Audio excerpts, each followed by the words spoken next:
ये कहानी है साल 2007 की, जब अपने घमंड में चूर मलिंगा टीम इंडिया के दादा सौरभ गांगुली से पंगा ले बैठा था। लेकिन तब शायद मलिंगा को इस बात का कोई अंदाजा ही नहीं था कि वो किसी ऐरे गहरे से नहीं बल्कि वो बंगाल टाइगर से पंगा ले रहा था।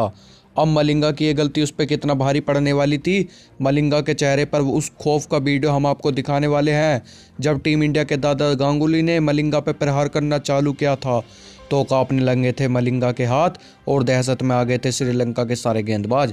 तो दोस्तों वीडियो काफ़ी धमाकेदार होने वाली है, इसलिए वीडियो को लास्ट तक जरूर देखेगा। और अगर आप भी दादा गांगुली के फैन हैं तो वीडियो को लाइक करके हमारे चैनल को भी जरूर सब्सक्राइब कर लीजिएगा। साल 2007 में भारत और लंका के बीच वनडे मैचों की एक सीरीज खेली जानी थी जिसका नाम रखा गया था हीरो होंडा। तब सीरीज का पहला मैच कोलकाता के ईडन गार्डन में खेला जाना था, लेकिन बारिश के कारण पहला मैच बिना किसी रिजल्ट के ही रद्द कर दिया जाता है। लेकिन सीरीज के दूसरे मैच में टीम इंडिया को श्रीलंका के हाथों करारी हार का सामना करना पड़ता है। श्रीलंका की टीम पहले बल्लेबाजी करते हुए 8 विकेट खोकर 257 रन बनाती है और जवाबी कार्रवाई में भारतीय टीम 252 रन ही बना पाती है और 5 रनों से टीम इंडिया को हार का सामना करना पड़ता है। लेकिन सीरीज के तीसरे मैच में टीम इंडिया ने 5 विकेट से श्रीलंका को पराजित कर दिया था। हीरो होंडा जब इस सीरीज का 3 मैच हो चुके थे और दोनों टीम एक एक मैच जीत कर बराबरी पर खड़ी थी, सीरीज का चौथा और आखिरी मैच विशाखापट्टनम में खेला जाना था और विशाखापट्टनम के इसी मैदान पर लिखी जानी थी हीरो होंडा कप के विजेता की कहानी।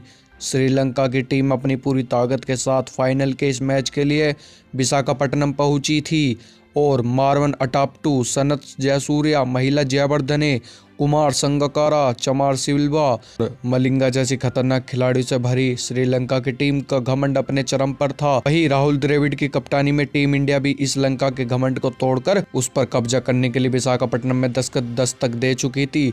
फाइनल के इस मुकाबले के लिए इंतजार की घड़ी समाप्त होती है और दोनों टीम के कप्तान टॉस जीत के मैदान पर आते हैं, जहां टॉस में बाजी श्रीलंका ने पहले मारी और बल्लेबाजी करने का फैसला लिया। श्रीलंका की तरफ से मारवन अटाप्टू और सनत जयसूर्या की जोड़ी श्रीलंका की पारी को शुरुआत करने आते हैं और आते ही इन दोनों बल्लेबाजों ने आक्रामक बल्लेबाजी करना शुरू कर दिया था। महज 8 ओवर के खेल में ही श्रीलंका ने 50 रनों के स्कोर को पार कर लिया था, लेकिन फिर टीम इंडिया के गेंदबाजों ने वार करना शुरू कर दिया। यहां से अगले कुछ ओवर के अंदर ही भारतीय गेंदबाजों ने बैक टू बैक 4 विकेट चटकाकर श्रीलंका को बैकफुट पर धकेल दिया। लेकिन तब श्रीलंका की डूबती नैया को संभाला चमार सिल्वा ने। एक छोर पर जहां श्रीलंका लगातार बैक टू बैक अपना विकेट खोते जा रही थी, वहीं दूसरी छोर पर चमार सिल्वा श्रीलंका के लिए ढाल बनकर खड़ा हो गया था। चमार सिल्वा ने पहले अर्धशतक और फिर शतक ठोका। हालांकि बीच में बारिश की वजह से मैच को 47 ओवर का ही कर दिया गया था, लेकिन चमार सिल्वा की शतकीय पारी के बदौलत श्रीलंका ने 47 ओवर में ही 260 रनों का टारगेट भारत के सामने रखा। उस जमाने में 260 रन किसी भी मैच को डिफेंड करने के लिए काफ़ी होते थे, खासकर लसित मलिंगा जैसे गेंदबाजों के सामने जो सीरीज के पिछले हर मैच में 4 से 5 विकेट लेते आ रहा था। ऊपर से भारत के लिए टेंशन की बात यह थी कि टीम इंडिया का सबसे बड़ा बल्लेबाज और क्रिकेट का भगवान सचिन इस मैच में इंजरी के कारण बाहर थे। इसलिए जवाबी कार्रवाई में वीरेंद्र सहवाग के साथ दादा गांगुली भारतीय पारी की शुरुआत करने मैदान पर आए, लेकिन पारी के पहले ही ओवर में मलिंगा ने दादा को इंजर्ड कर दिया। यह चोट इतना ज़्यादा था कि पहले ही ओवर में दादा को रिटायर्ड हार्ट होकर पवेलियन जाना पड़ा था। तब सहवाग का साथ देने रोबिन उथप्पा मैदान पर आते हैं। हालांकि टीम इंडिया को एक अच्छी शुरुआत देने के बाद सहवाग रन आउट हो जाते हैं और तब मैदान में एक बार फिर से दादा बल्लेबाजी के लिए आते हैं। और जैसे ही दादा बल्लेबाजी के लिए आए, श्रीलंकाई कप्तान ने अपना सबसे बड़ा हथियार मलिंगा को एक बार फिर से दादा के सामने बॉलिंग अटैक पर ले आया। लेकिन इस बार दादा पवेलियन से ही मुंड बनाकर आए थे मलिंगा पे पलटवार करने के लिए।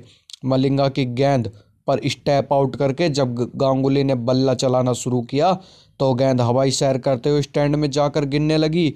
मलिंगा पूरी ताकत से गांगुली को बॉल डालता और दादा आगे बढ़ के छक्के पे छक्के ठोके जा रहे थे, जिससे श्रीलंका को मलिंगा की गेंदबाजी पर इतना घमंड था। वही मलिंगा दादा से पिटने के बाद शर्म से मुंह छुपाए फिरने लगा था। मलिंगा को घमंड था कि उसकी खतरनाक यॉर्कर गेंद पर कोई छक्का नहीं मार सकता।